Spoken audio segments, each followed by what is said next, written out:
Joining us now, candidate for State Senate Republican, that's District 12, Dr. Siobhan Dunnavant.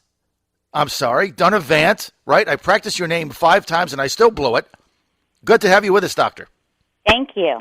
I'm glad to be here.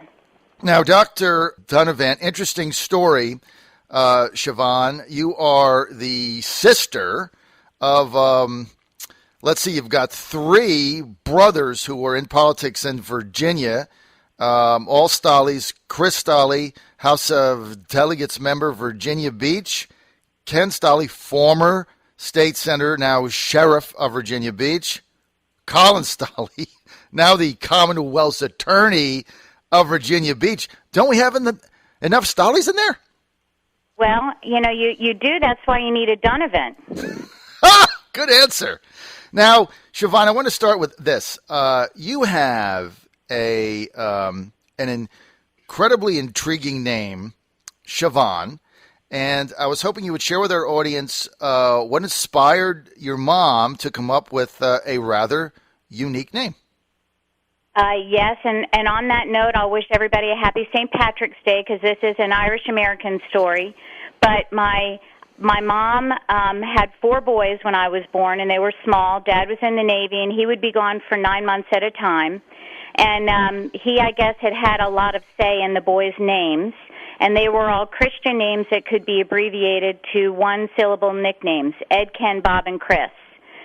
So when Mom finally got a daughter, she was quite determined that she was going to find an Irish name. Her mother was first generation in America. And so she came up with Siobhan, and she held the line until Dad finally gave in when I was about a week old. So Siobhan is the feminine of Sean. It just means Joanne. So it means Joanne in Irish. All right, well, that's an interesting story. And now you were telling me on the phone also that your dad maybe was kind of holding out at the end, right, a little bit?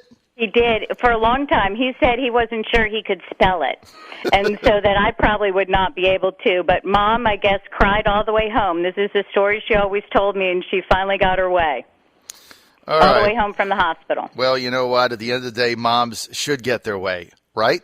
That's right. Now, you're a mom. You've got a pretty big family also, right, Doc? I do. I have 4 children. They are 24, 22, 20, and 15. Mm-hmm. All educated here in Henrico and in Virginia schools, Virginia colleges. The youngest, of course, is still in high school. But they 2 boys and 2 girls. I was really lucky and got a second girl. Fantastic. Common Sense News Time coming up on 7:15. We're with Siobhan Dunnavant, Dr. Dunnavant. She has announced her candidacy for the Republican nomination for State Senate in Virginia District 12. That's the seat now that's in the Henrico area, held by the retiring Walter Stosh. There are 3 other candidates who are already in it. Vince Haley, former delegate Bill Janis, and is it John Whitlock? Eddie Whitlock. Eddie Whitlock. Okay, I got to get that right. Eddie Whitlock. So you're one of 4 candidates. I want to start, Siobhan. What is it that inspired you to get involved in this race? Well, there are a few things. I've had a lot of opportunity in my life, and I've gone from being a nurse to medical school. I started a medical practice and built that, and started other businesses across time. And at this point in time, my business is being sold to the hospital, my medical practice, because of the changes that have ensued from Obamacare. And I look at my children as I see my opportunities change, and they don't seem to have a lot of confidence in the American dream. And something that was so pivotal to my sense of hope and drive in the course of my life is diminished. And I really feel like it's time to step forward and do something about what's happening in medicine, what's happening in our economy, what's happening for our kids. And an open seat and the timing with my practice was a perfect opportunity. Okay, so you're opposed to Obamacare. Sounds like you're opposed to expanding That is Medicaid correct. in Virginia, but so was Vince Haley, so was Bill Janus, so was Eddie Whitlock, so was everybody Right. running for any Republican primary in Virginia in 2015. So what is it that, what's the differentiator? I mean, you've got three candidates in there now. All of them basically are conservatives. They're all taking a lot of the same positions. What is your differentiator? Why should people say, whoa, Siobhan, wow, she's different? Why? Well, there are a couple of things, and one is my medical knowledge base. I have been very involved in trying to recreate medicine in a much more cost-effective way. I've been working on boards and other things, and that's a real crisis for us, the cost of medicine and how we're going to be able to afford it. And someday that conversation is going to come to Virginia, and we're going to have the opportunity to make some state-based decisions on how we take care of our people, and you're going to need to have that voice, and there's not a medical voice in the Senate now. But the second thing is that I have a lot of life experience for solving problems. I have started a business that's an OB hospitalist business that improves patient safety and provides increased satisfaction for doctors. It's been a real advantage in the market to my hospital to bring doctors in, so I know small business. I've created a program called Patriot Babies where soldiers and military that are deployed, if they're going to miss the birth of their baby, we have developed a secure link so that they can have a two-way video link and be present for the birth of their child.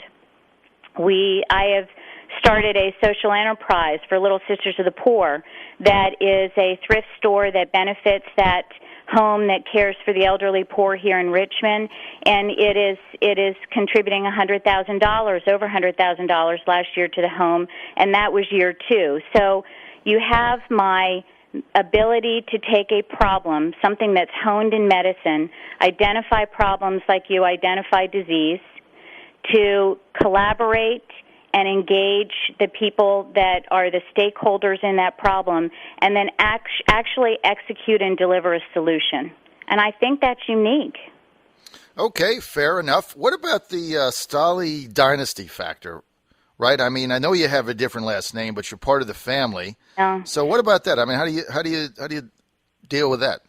So, the best way I can deal with that is to prove my genuine credibility. You know, the Stali dynasty is an imaginary thing. It's not anything that truly exists. What you see in my family is a strong commitment to military and community service, God, country, family. That's how our parents brought us up, and that's what we believe, and we actually live what we believe. And so this is not a power play. Look at my family. We're not a wealthy family. We're a hardworking family. That's what you get with us. And so the dynasty and some power play is save it for somebody else, because that's not what the Stalis do. Maybe I should save that for Hillary, right? Maybe for Hillary. Siobhan Dunnavant. I practice it. Now I can finally say her name. I'm so proud of myself. Siobhan Dunnavant. Even had to call your campaign manager before he came on, Cole, even though I said it 5 times yesterday in the car just to be sure. But now I got it nailed. So that means now I can have you on all the time because I can say your name. Excellent. Right? It's a one small step for radio, one big step for your candidacy. For your candidacy. Yeah. Okay, so let me get all this straight. Dr. Siobhan Dunnavant, sister to the Stali dynasty. I'm sorry, I have to say that because I like the way it sounds. Now, let's get to some specifics. Dr. Dunnavant, in your race here to be the nominee, District 12, State Senate Republican. First of all, the ethics bill that went down, Terry McAuliffe might amend it. Democrats are complaining it was weak-kneed. What do you think? Well, the issue of ethics is something that we deal with every day in medicine, and we've been long entrenched in this. And I feel very strongly that you have to have very principled decision-making and a commitment to the people you're serving that is clear and transparent. So I'm very much in favor of ethics regulations that ensure that the legislators are doing everything properly and with integrity. But I want to make sure that at the same time they don't intrude on those legislators' ability to connect with their constituents. So, for instance, to go to a Rotary breakfast. So I think that's something that I can contribute to the conversation on that, because we've long been under assault by people trying to sell us things in medicine, and we've been able to principally avoid compromising our ethics on a day-to-day basis. So would you have voted for the bill or not? I would have, yes. Okay, so you would have voted for it. Convention of States, that's going to come up again if you're in the state's Senate in 2016. What do you think of that and why? Well, I think that the Convention of States is it's a cry from the American people to limit the overreach of the federal government, and I empathize with that. And I understand the desire to have a balanced budget and term limits. But I think we need to contain spending. I think the American people are frustrated, and I would support a convention for those issues: spending, overreach, and term limits. So, if it were to come up, you would vote in favor of Convention of States 2016. Is that what I'm hearing? Okay, let's get to Frank Wagner's Dominion bill, Dominion Power Bill. How would you have voted on that? Well, I think that is that's one more example of federal overreach, where the EPA has created a catch-22. So I would have supported that. What about the fact that Dominion Power, which is a regulated, public, monopolized utility, really we give up the transparency to figure out if they're overcharging or not? How would you deal with that? Well, I understand that, but it's important to take time to look at these the new regulations that the EPA has set forth, and I think I think sometimes we act too rashly, and I think the intent here is to give us time to make a good decision. Okay, Mountain Valley Pipeline. This is something that is backed by the governor, backed by some Republicans that we've talked to. As you know, it'll go through Virginia right to the Virginia Beach area. But the thing about it is that businesses could actually tap into the pipeline along the way. But there's eminent domain issues. How do you stand on it? I'm still learning about that pipeline, and I will have to get back to you the next time I'm on the show about that. All right. That's a fair and honest answer, Doc. We appreciate that. Final question. You're in this race with three other pretty solid conservatives, as far as I can see. So do you think that gender is going to play a part of your campaign? Well, let me. I guess I'll answer that as best I can. The truth is probably.